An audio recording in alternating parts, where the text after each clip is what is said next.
Hey guys, it's Eric with the Miller Park Man, where we're throwing strikes and getting likes, hitting dingers, getting listeners back again with another episode, talking Brew like we do every day here on the Miller Park Minute. You know it. Back again to talk about a huge victory, huge W. Let's talk about it. Yelich walks it off. Sal Frelick's first homer. Oh my God, we got a lot to talk about tonight, plus power rankings and more. So let's get into it. But before that, our sponsor of the game of the day is the SeatGeek. Use the code MillerParkMinute at SeatGeek. Save $20 off your first order. You can also find this podcast every morning, 5:30 a.m. Central Standard Time on all your favorite platforms. Apple, Spotify, Rumble, Google, YouTube, iHeartRadio, CastBox, just to name a few. All right, guys, let's get into this before it's too late. You can also support the pod down below on the join button on YouTube, or you can support us at patreon.com/MillerParkMinute. All right, I think I've rattled off everything I have to say before I start the episode. Let's get into it. Guys, this is the most exciting Brewers baseball that we have had in a stretch here.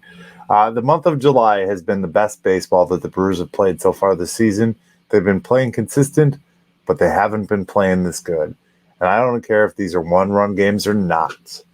We're going to talk about today's game in the first place by 1.5 games over these Cincinnati Reds, Milwaukee Brewers, 56-45, 1.5 ahead. We already own the season series on Cincinnati. 9, and they've only won 2 or something. I don't even know.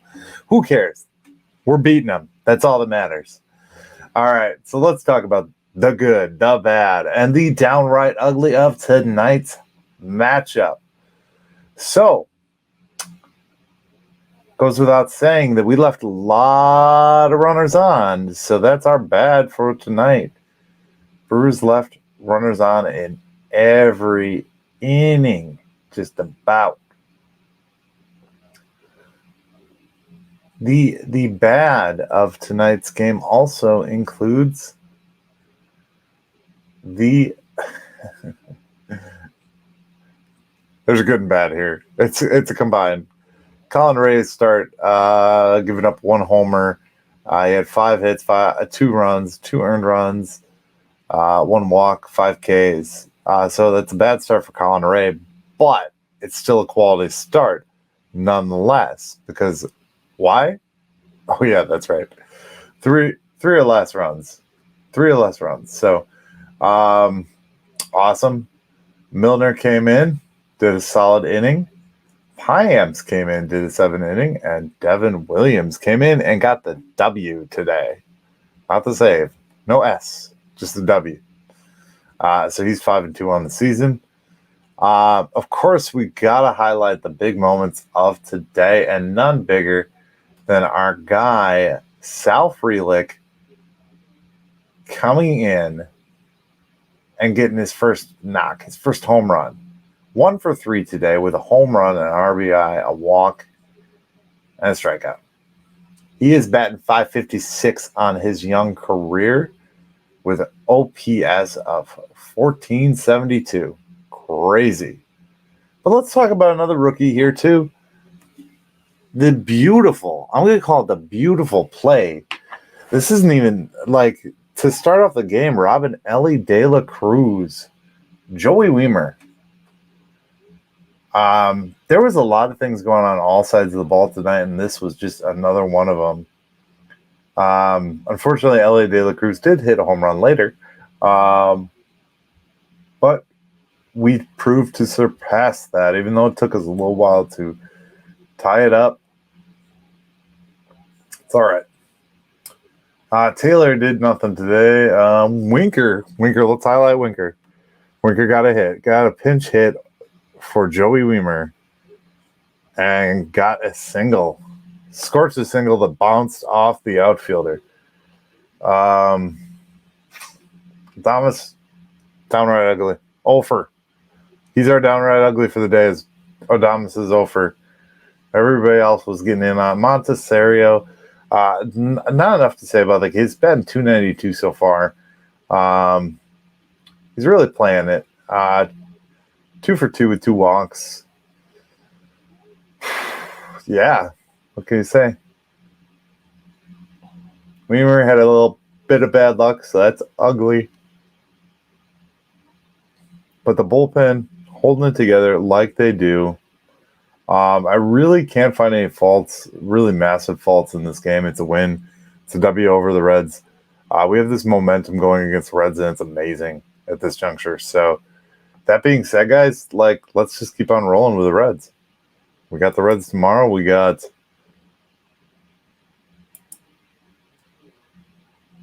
is it Burns tomorrow? Burns versus Abbott. And Burns has been lighting it up as of late. So let's hope that path continues. Let's talk about where we stand here now. This game put us 1 full game ahead of the half game, so 1.5 games. Let's not forget to talk about before we finish up the game conclusion. Let's talk about that walk-off. Let's talk about the walk-off. I didn't even fully talk about the walk-off. What was I thinking?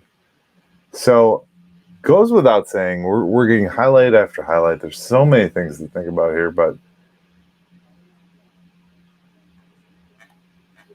Christian Yelich coming in after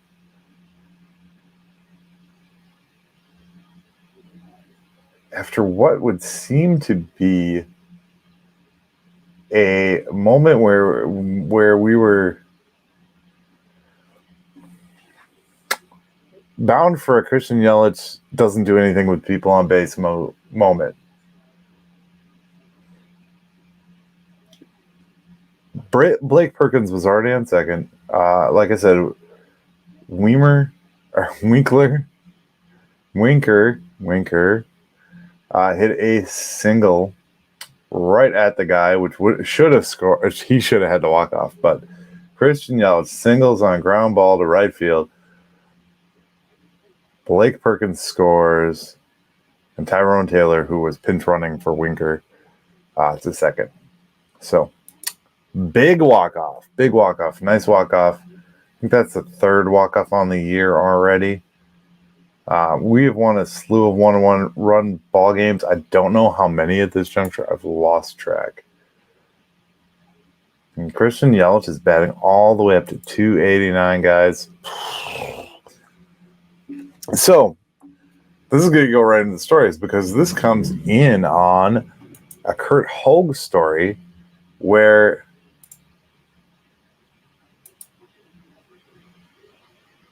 Christian Yelich, I got to sign into my account here on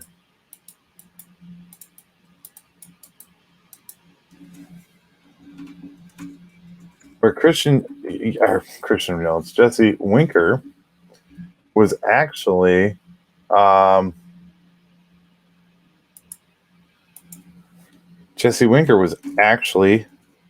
set to have less time, and he is going to have less time going forward. But they put him in this situation, and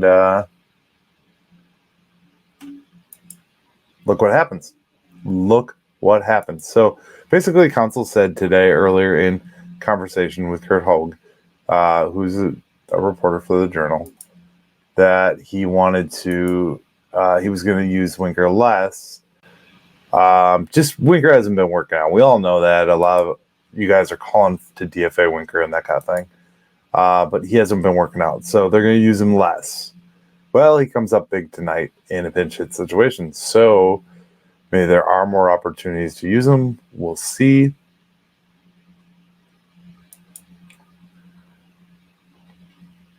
I'm not really sure at this juncture. I mean, I understand, we need to replace him. We need to get bats at work, so I'm okay with it. I am not okay with Castanheira, though. I'm going to put that out there. I'm not okay with Castanheira because Castanheira can't bat in the majors. Castanheira is a minor league bat at best, and that's all he can be. Maybe we can swing a trade where we can get a piece for him or something like that. But I did stumble upon a Reviewing the View article of underrated trade targets. So White Sox third baseman Jake Burger. And this is going under the assumption that we We'll still need infielders. Trade for Rays for Jonathan Arand. So this is players we haven't even heard of, huh?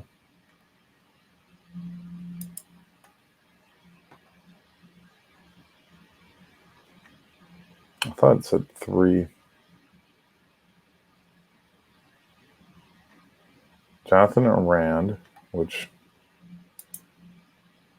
is just an obscure reference. I don't know where you get these players, but that's okay. Oop, I missed one. That's what I did. Jason Foley. Jason Foley is the other one. Okay. So none of these players I really even know that well. But I'm going to guess, that's a reliever. I'm going to guess that they're probably not targets that I would expect to see come to the Milwaukee Brewers. I think we're going to get somebody a little more name. CJ Cron has kind of been a lot of talking conversation. Wouldn't be opposed to him.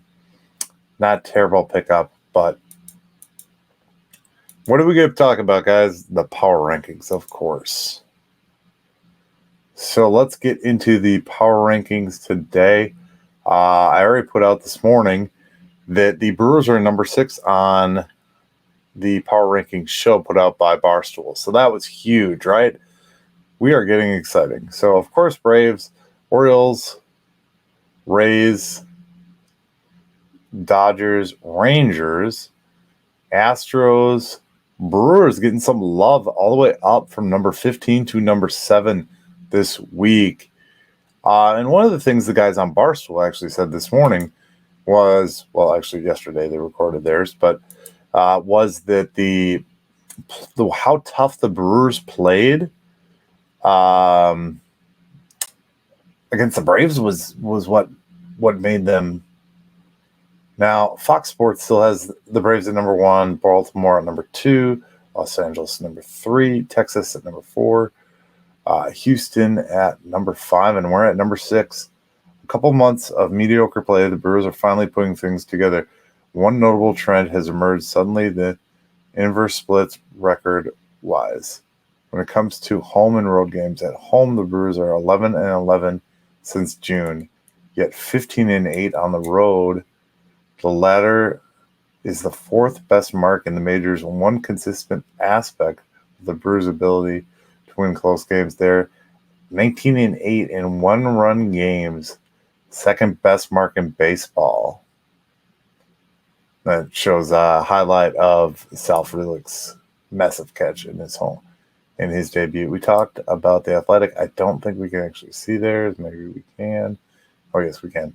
So Atlanta Braves still rolling in at number 1, Baltimore number 2, Tampa number 3, Los Angeles Dodgers, Texas Rangers, Houston, Milwaukee coming in at, is this the Athletic? Yeah, this is the Athletic, not Barstool. So I'm trying to figure out how to write in a way that won't get me accused of having copied and pasting it from last year or the year before or before. The Brewers are good but flawed.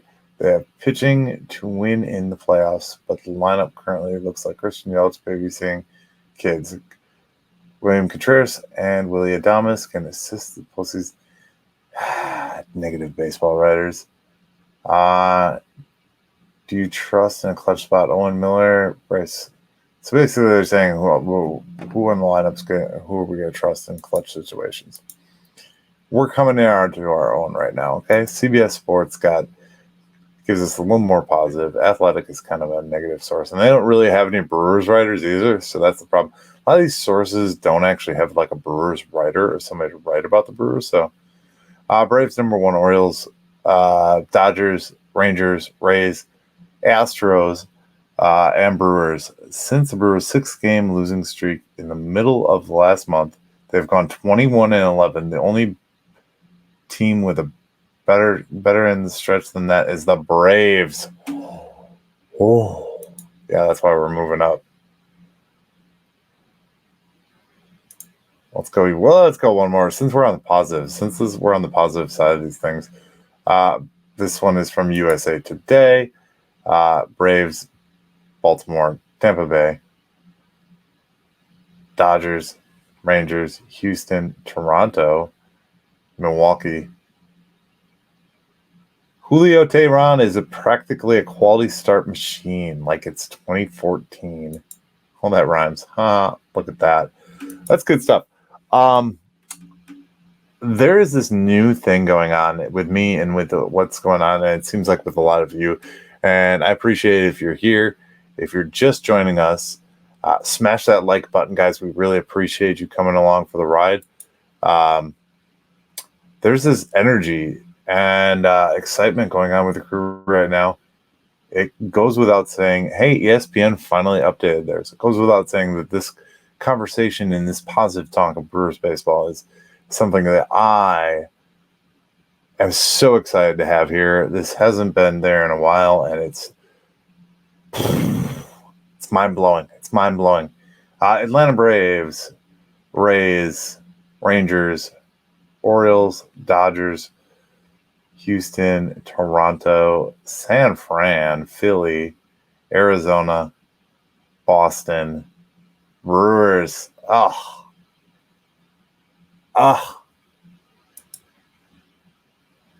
ESPN sucks. No, I'm just kidding. So there's, like I said, there's a lot of positive, lots of things,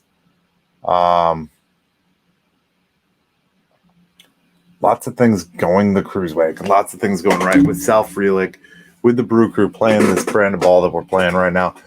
One-run games don't seem to be a thing. Leads, we can get over leads. I love that, guys. We're gonna keep doing this, and the sky's the limit, really. Like, I know we're playing the Reds and the Braves, but like, those are also been tough teams and been winning some ball games.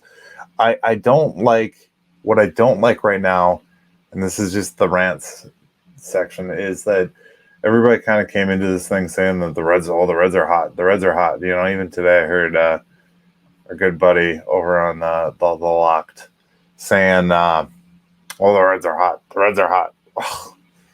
Yeah, they played us a week ago. They won a couple games since.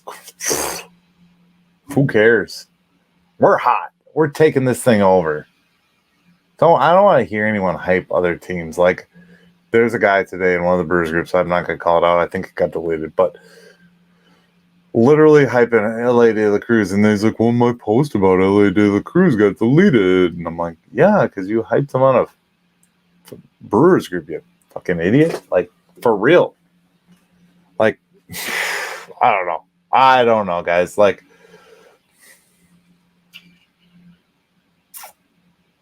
I'm trying to give you more straight content. I've got some more content coming this week. I've got two episodes. One for sure with a guest. An old guest is going to be returning near the All-Star or near the trade deadline. We're going to talk about trade acquisitions and things like that. Been getting in touch with some good people. If you want to come on the show, you want to collab, I definitely appreciate it. If you want to support me in any way, shape, or form, keep in touch. I always love the DMs, the messages, the conversation during games. Richard is our supporter on our YouTube channel. We enjoy it and we appreciate it, guys. This has been probably one of the best stretches in the last couple of days, and we'll keep this rolling. We're going to just keep on rolling, keep the machine ticking. And I'm going to keep coming with videos because it's fun. WalkOFf. Home run, first career. We do it all here. Everything happens here in this last weekend. And it's been great. It's been really freaking great. So let's go tomorrow. Let's get the Reds. Let's do this thing.